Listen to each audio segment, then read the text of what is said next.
Okay, here is the benchmark video for Metro 2033. I really want to do a gameplay video for this, so I'm just gonna see if I can find it.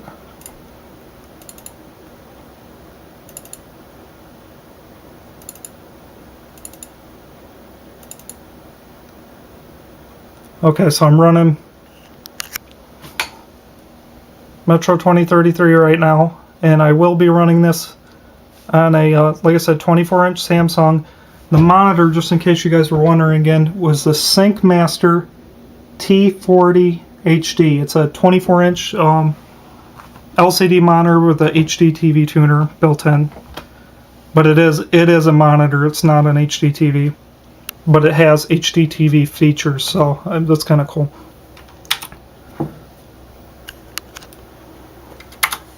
Okay, so we're just going to start a new game. I just installed it. I'm going in the options right now. So you see at the main menu, these are the highest settings. I mean, it's only showing like 30 frames per second. This Metro is kind of flawed because it's one of those games that you really need like 2 video cards to run. Just some of the settings, you can tell it's flawed because when you change them. Okay, so like I said, main menu, 29 frames per second. There's smoke in the background. It's showing 1920 by 1200 resolution. The quality is set on very high, so it's the highest settings. And I can't even adjust it anymore. It's just the highest settings. DirectX 11 graphics. It's set up anti-aliasing. Can't pronounce it right. Just AA, pretty much. It's MSI 4X. So this is the highest. If it was me and I was playing the game, I'd probably lower this to just regular AAA setting, because you're not going to take as much of a performance hit, because this game really needs, if you really want it to be at that 60 frames per second, usually average or close to it, I would really have like probably 2 670 GTX for the wins, or 2 680 GTX video cards, or maybe 2 HD the AMD HD 7970 video cards. So in Crossfire I'd have 2 of those, just because it's so freaking demanding even to this day. I'm using the Razer 1911 kind of pirate version, so maybe if you had the Steam version there'd be new updates or something like that, so maybe there's more of a performance increase. I'm using the newest Nvidia drivers that just came out I think a couple days ago. If the version, the number is 306.91. That's the driver I'm using right now, so it's the newest Nvidia driver. Texture filtering, that's the highest you can, so you got AF16, so it's the highest. We'll go back into DirectX 11 options. If you turn this option off, it's called Advanced DOF. You know, it's like your field of view or whatever, your vision of how far you can see away. If you turn this off, you get a huge performance increase. I'd say maybe 15, 20 frames per second extra. That's the #1 thing that's killing the video cards right there, is that Advanced DOF. So I noticed that just from experience. Tessellation, because that's a DirectX 11 feature. So now we're just going to kind of start a new game. If you can see right here, Fraps is running right in the right hand corner. So this is Metro 2033. And we're just going to start a new game right now. I'm just going to play on easy because I'm just benchmarking right now.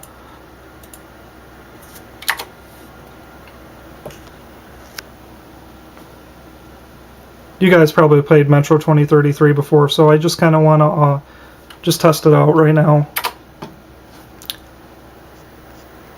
Now keep in mind this is the Razer 1911 version, so there might have been some updates.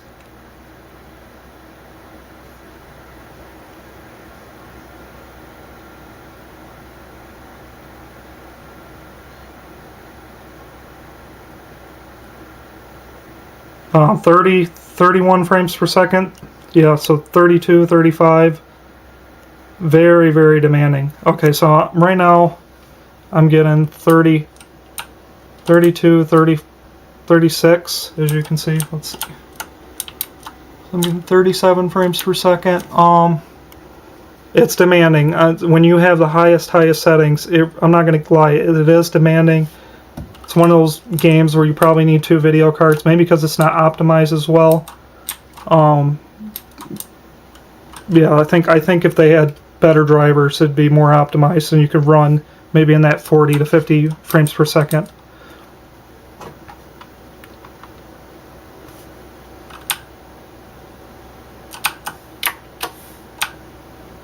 Sorry, I'm just kind of trying to, right now I'm getting, as you can see, 36 frames per second, 37. I'm just going to play a little bit of it. I got some other games I want to benchmark for you guys. So, yeah. Just gonna. So I just gotta kind of wait for him. Right now, 32 frames per second. I don't know if you can see it. Again, 33 frames per second. That's not too bad.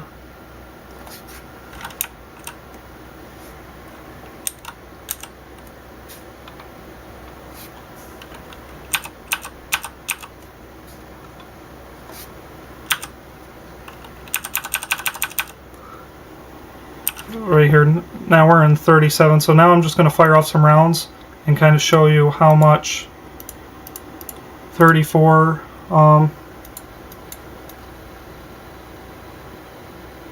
it's not bad. It's not bad. It's not. I know this sounds crazy, and I know I just said it in a previous Battlefield 3 video that you really need 60 frames per second, but when you're running a single video card like this, there's not that much micro stutter. Usually, what micro stutter is when you get a whole bunch of video cards like in SLI or Crossfire. Depending on the, like, if the drivers are not updated, you'll get this stuttering like lag thing, and sometimes you'll have huge. Let's say you got high frames per second, you could have like 100 frames per second and still have it be very laggy. So usually when you, that's why I tell people always try to buy a single video card, you know, a single GPU video card. Try to buy the fastest single video card you can buy. Like me, I couldn't afford a super highly overclocked 4GB 680 GTX because that's what I really wanted. But you know, the EVGA 670 GTX for the win is a good substitution of. To me, I thought it was the best price per dollar, you know, price performance. But some people are saying now the 660 Ti is a little bit better. I don't know. I think it kind of sucks. I've seen the benchmarks on it, and it's about 10 to 15 frames per second slower in games versus the EVGA 670 GTX for the win. Since EVGA 670 GTX for the win is a 680 pretty much because it's overclocked to 1. See, so right now you can see I'm just kind of messing around. Okay, so let's see if I can die or something like that. This part's really demanding right here in the beginning. As you can see, it really goes down to like 31, 32. I'm just going to move around in this area just for a little bit to kind of show, because you got these particle effects. I don't know if you can see them spinning around.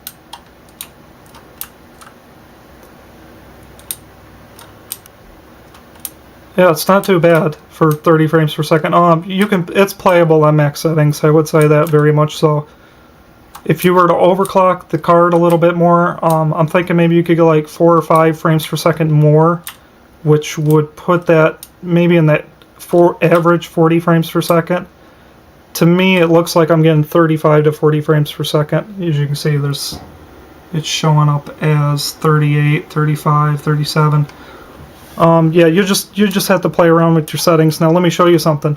See, I'll try to stay in the same spot so you can see how much of a difference these two settings are when you turn them off. Okay, so it went down to 29 frames per second. So now we're going to try.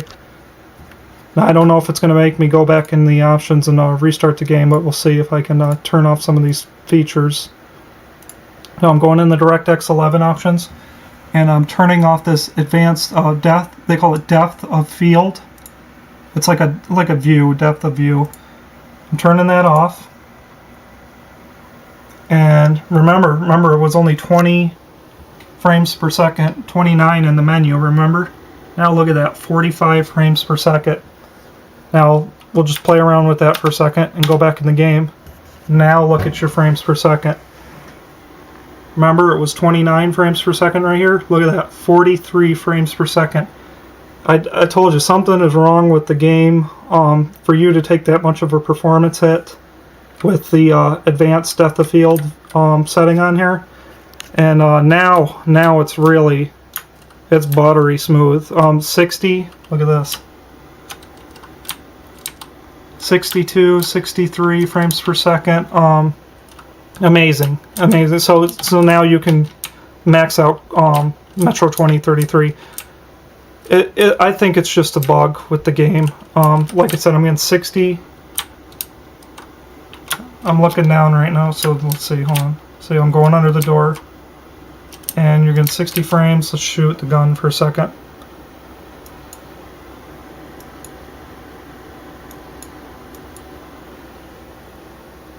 Yeah, let's see if you can see it. But yeah, pretty much 60 average.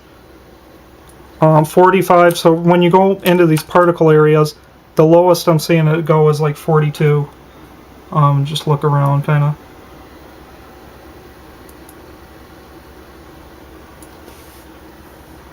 Yeah, let's see, average 62.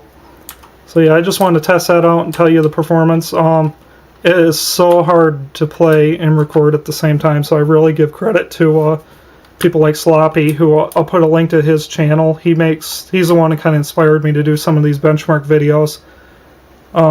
Sloppy Wet, I think, is his YouTube channel. I'll put it in the description. He's an awesome guy. Yeah, he just helped me with all my questions.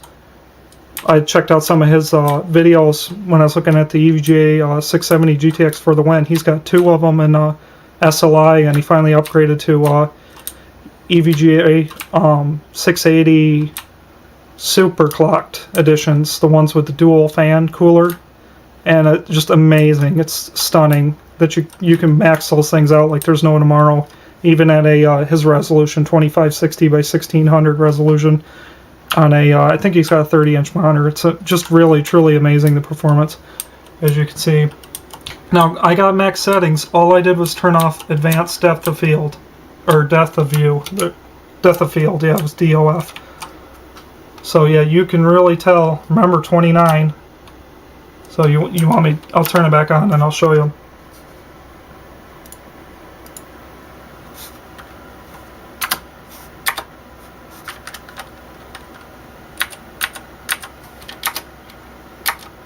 So there it is right there, advanced depth of field. Everything's max right now, it's just that setting. Now right here, here's where you see right here, this is the main menu. I'm in the main menu, 50 frames per second. Now we're going to turn that off. Now look at it, 32 frames per second. So I really don't see, for a crazy stupid feature like that, because I played the game with it out and it kind of makes me sick and dizzy with that feature on. I don't see why you need to take such a huge performance drop with that. It's not like I'm running a giant resolution of 3, monitors to get this much of a drop in performance. I mean, even Battlefield 3 with all the max settings, I'm never getting a drop like this.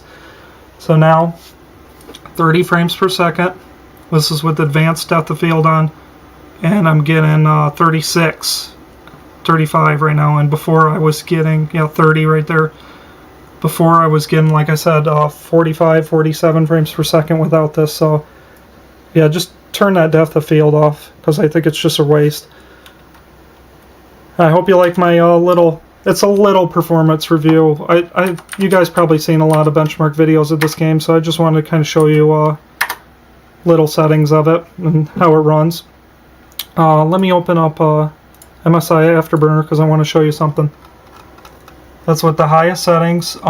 Here's where because that game is very demanding. I'm getting 80. The highest I've seen on here was 81 Celsius on the GPU temperature. So 80 average. It's 80 degrees. 99% GPU usage, about 98%. The fan speed actually kicked up to 57%. Now here's the crazy thing. You can see right here. I don't even see how the bar is all